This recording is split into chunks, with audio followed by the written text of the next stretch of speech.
Yeah, well, I sent you a couple of links before, and I'll just pull that Woolworths one up, and I'll just read it out because like all of the wording on all of their sites is extremely deceptive. And This is the website from the Woolworths website. Okay. This is their Woolworths website Homepage.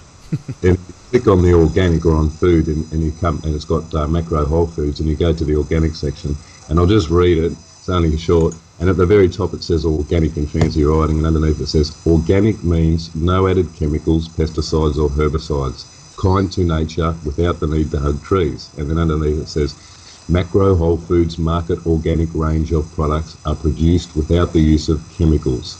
They are also certified organic, meaning they are produced with the environment in mind and using sustainable farming practices. It clearly says that it's what organic is. Now, it's given the meaning of organic above it, and then it says what their organic products are. They are produced with the environment in mind and using sustainable farming practices. What the hell does that mean? That's what all farmers do, whether the chemicals or pesticides or not. It doesn't. It's essentially allowing them to put whatever they want in the packets. And if you read, and it's not on all of their packets, they do it selectively, but if you go through the aisle and take the time to actually read all of the different macro organic labels, it will say on the back of some of the labels, these products are what we say they are, but from time to time, because of flood crisis, world crisis, economic crisis, they will be substituted with something. It might be international food or lesser greater food or whatever it is. But essentially what that does is it allows them to produce whatever they want to produce, and they can put dog shit in the packet for all they care. Can I just ask, Michael, is it? No, it's DarwinBorn. Oh, it's DarwinBorn. Okay. I've got a question. I actually shop at Woolworths because there's hardly any other shops around, and I just have a big one right near where I live. And I never used to shop at big supermarkets, but I do these days. There's a lot of sections in there that say Australian produce. And do you know anything? Because someone told me that this is also not quite true, but there's a lot of, in the fruit and vegetable section, they have proudly, it says proudly Australian produce, Australian made. Do you know anything about that? Is that true? Are they lying to us about that? Well, I can't say in specific instances, but what I can tell you is there is a barcode system that identifies where the actual food, or is supposed to identify where the food comes from. I'm talking mainly about fruit and vegetables here. Yeah, that's what I'm talking about. Yeah. There should be stickers on the fruit and vegetables, like the oranges and well, obviously grapes can't be stickered, but if they're in a bag. But where there's a barcode involved with the fruit and vegetables, I don't actually have the thing with me at the moment, but there's a system that identifies which country they come from, whether they're organically grown or not. Right. And so I'm pretty sure that that's available. It's on the internet. You just put up produce barcodes, Australian produce barcodes, I think is the thing, and it'll come up. But I can find it at a later date and send a link over to you so that you can circulate it. But essentially, the problem with the Woolworths thing, I can sit here with you for hours and go through all the different problems. But really, what it comes down to is finding out who the people are behind everything. And if you go and have a look at there's the former CEO of Woolworths and some of his subordinates and counterparts from Coles formed a corporation called Prime Ag. And Prime Ag was designed to essentially take over primary production land in Australia and internationally too, if they wanted to.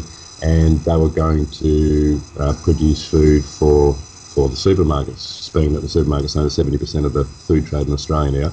So 70%. Whew.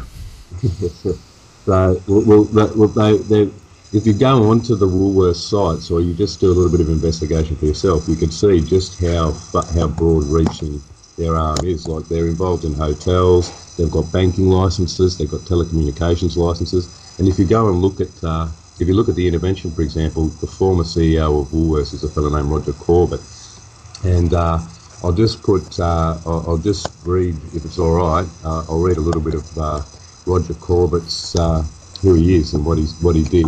He's a managing director of Woolworths Limited from January 1999 September to September 30th, 2006. Yep. Mr Corbett served as the Chief Operating Executive of Woolworths Limited since July 1998, Managing Director of Retail since July 1997, and Managing Director of Big W since May 1990.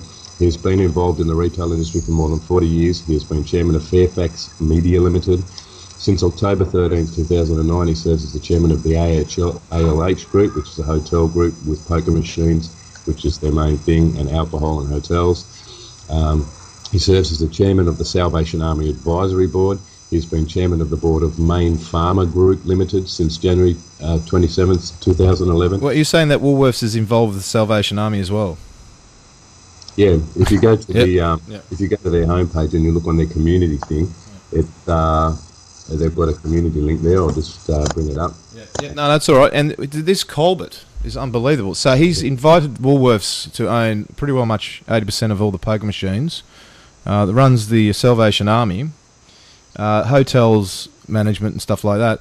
It's incredible. We talk about sort of world government, one seed, one corporation. Woolworths is really hitting the fucking straps. Excuse my language. It's just incredible. And now they're going to have. And now they're in the electronic stages where they're giving out basic cards. You're saying that they own as well or have a pie of this. Well, they own the basic card system, and the whole point is to get, and why they've done it in the Northern Territory, because we come under the Commonwealth government here, and they've done it under the forced intervention. Yeah, so interesting to say, the intervention is the basic. So intervention, the Northern Territory intervention is the intervention of Woolworths as the one-shop stop, right? Because the fact is, a friend of mine who ran out of food, right, actually, when you were talking about the Salvation Army, a different sort of organisation that was helps for the needy, gave him a Woolworths card for $30 vouchers. So is there anything else? Is Woolworths part of Serco? Is Serco getting involved with Woolworths? Well, you've got Serco and the mining companies here essentially were, like when I was doing the majority of the work in the country, they were providing their own food, but now they are going into business together, and Woolworths essentially, well, they own all the food in Australia, or they control the markets, or they control the marketplace regulation. Because if you're the biggest buyer, and now they're the producer as well as the wholesaler, you're regulating the marketplace. The regulation's up to you. Now, you can say what you want about government and stuff like that, but I mean, you only just have to start reading about, you go through and look, like at the beginning of the intervention there, or prior to the intervention, or just read the pre-intervention thing here. We've got about 2 minutes, DarwinBorn. Hereward's just got to say. I just want to make a point about the intervention and the basics card. I went to a lecture last year by there's some big protest groups here against the intervention. In Bankstown, there was something. And I went to a big lecture. There was a lot of people there, and they provided a lot of good information. It was a good event. However, the people that are involved in this Stop the Intervention groups, in my understanding, in my mind, they don't fully understand what's really going on here. They're framing it, and they see it as purely a racist agenda, that it's purely racism against Aboriginal people. Now, that is a big part of it. I don't deny that, and I think it's terrible. But that is actually just a wedge. That is just the thin end of the wedge for a type of system that is going to be way beyond just being, persecuting Aboriginal people or being racist in its nature. But they always bring in these systems to basically test them out on minorities. And I really think that these people who are in the Stop the Intervention need to understand, so that we can form a bigger movement against this. Because at the moment, and I actually tried to bring this up, and people just didn't understand it. They didn't realise that this is actually part of a global government, fascist, New World Order movement within our society generally. And everyone needs to understand that this basics card is moving out of the Aboriginal communities. They're already testing it in parts of Sydney, in Bankstown. They're actually using it, and they've said, the Labor government has fully said that they are going to roll it out as a universal thing. They tested it on the minorities, and then the minorities are saying, oh, you're persecuting us, and everyone thinks, oh, it's just a thing about Aborigines. No, it's not just a thing about Aborigines. And that's, again, it tends to create this divided situation where we don't realise that we've got to unify against a threat that is actually equally threatening everyone in our society. We just got about a minute. What do you think about that? Yeah, that's exactly what's going on. Well, Roger Corbett, he's on the board of the Reserve Bank, the private Reserve Bank, and anybody that's got a bank account has your card number is your enemy combatant number. issued to you by the bank through the state. So they've declared war on all people. Roger Corbett's on the Reserve Bank, and the intervention is all about rolling it out to the rest of the nation.